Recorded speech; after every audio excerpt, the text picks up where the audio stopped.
Whole business. First one is 2740, amending Chapter 11, Fire Prevention and Protection of Code of Ordinances relative to the adoption of 2009 edition of the International Fire Code.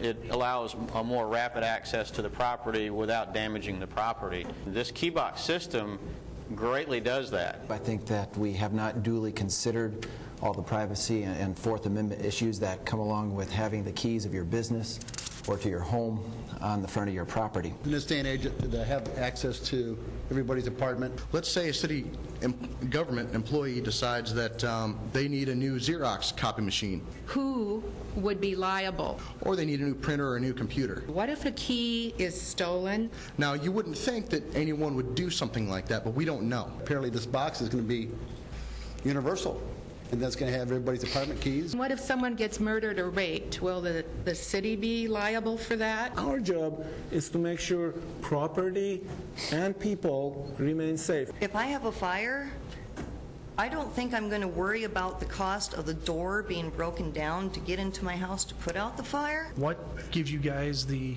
right to mandate, do an unfunded mandate on the citizens? This opens up a big can of worms into the intrusion of our private property and our rights. I believe it is our right to protect the citizens the best we can, and that's one of the rules of government. Giving up our rights for your idea of what's best protecting us is unconstitutional. That is something that will be decided by a higher authority than you or I. The Constitution is not an instrument for the government to restrain the people.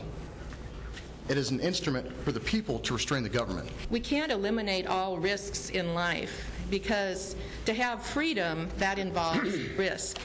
And the more laws you have, the less freedom you have. There's a lot of speculation on constitutionality, and I speculate that the question of constitutionality has probably been asked. To me, not to think that the constitutionality of something has never been questioned, yeah, I've thought of that, but it's never been decided by the judicial branch that it's unconstitutional to mandate this. Let's say something happens in a building, whether there are people in there or not, and an alarm goes to the fire department and the fire crew arrives. Could be a false alarm, so do you want them to just tear down everything, go inside to find out there is nothing? Or if you're out of town, they should just wait around? No, I say go in and tear it down, because I have insurance for that kind of stuff. I'd still like to have the old-fashioned way, and not have everybody just have access to my house. This ordinance in no way affects residential property. There's absolutely no effort to put lock boxes on my house, and I wouldn't let them. This seems to me to be a slippery slope. First you're talking about commercial buildings, then I hear triplexes,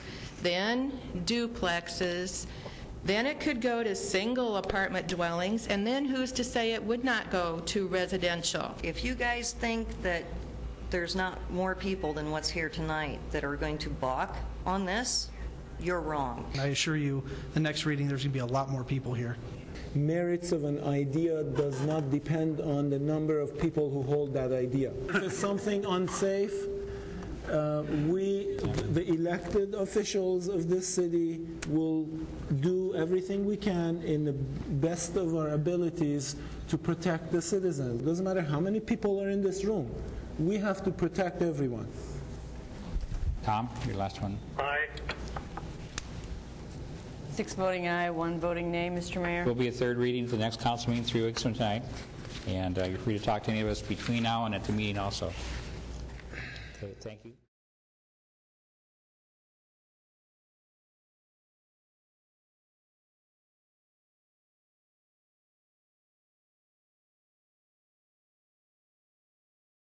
Merits of an idea does not depend on the number of people who hold that idea.